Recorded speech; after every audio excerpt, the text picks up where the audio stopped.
బుజ్జికన్నయ్య ready అయ్యేటప్పటికి డేలో half day అయితే అయిపోతుంది. ఈ రోజు చిన్న పని నుండి మా పెద్దమ్మ వాళ్ళ ఇంటి దగ్గరికి అయితే వెళ్తున్నాము. మా బాబు చూడండి వెళ్ళంగానే వాళ్ళ చెల్లి బొమ్మలతో ఎలా ఆడుతున్నాడు. వాళ్ళ చెల్లిని ఆడిపించాల్సింది పోయి వాళ్ళ చెల్లి బొమ్మలు తీసుకుని వీడియో ఆడుకుంటా ఉంటాడు.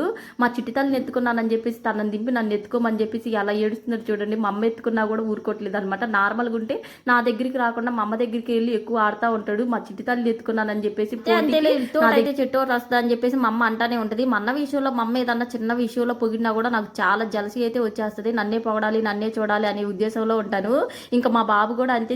ఇంటికి చిన్న వాళ్ళందరూ ఇలాగే ఉంటారేమో నాలాగే. మా బాబు అయితే మా పాపని కాసేపు ఒళ్ళో పడుకోబెట్టుకుని అస్సలు ఊరుకోడు అనమాట. ఇప్పుడు చూసారా మా చిన్ని పాపని ఇచ్చేసిందాక ఏడుస్తానే ఉన్నాడు అనమాట. ఇంకా మా అమ్మమ్మ అయితే మంచిగా పచ్చడి ఊరింది. ఇంకా దాంతో అయితే తినేసి ఇంటికి వచ్చి మా బాబుకి కూడా అన్నం వండి పెట్టేసి వాడికైతే స్నానం చేపించేసి ఇంక బిస్కెట్ అయితే ఇచ్చాను.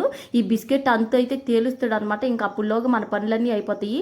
ఇంకా చెప్పడం మర్చిపోయాను. Wish you A happy new year. ఈ సంవత్సరం మీకు అంతా మంచి జరగాలని కోరుకుంటున్నాను. మా వీడియోస్ నచ్చినట్టయితే లైక్ చేయండి, షేర్ చేయండి, సబ్స్క్రైబ్ చేసుకోండి. బాయ్.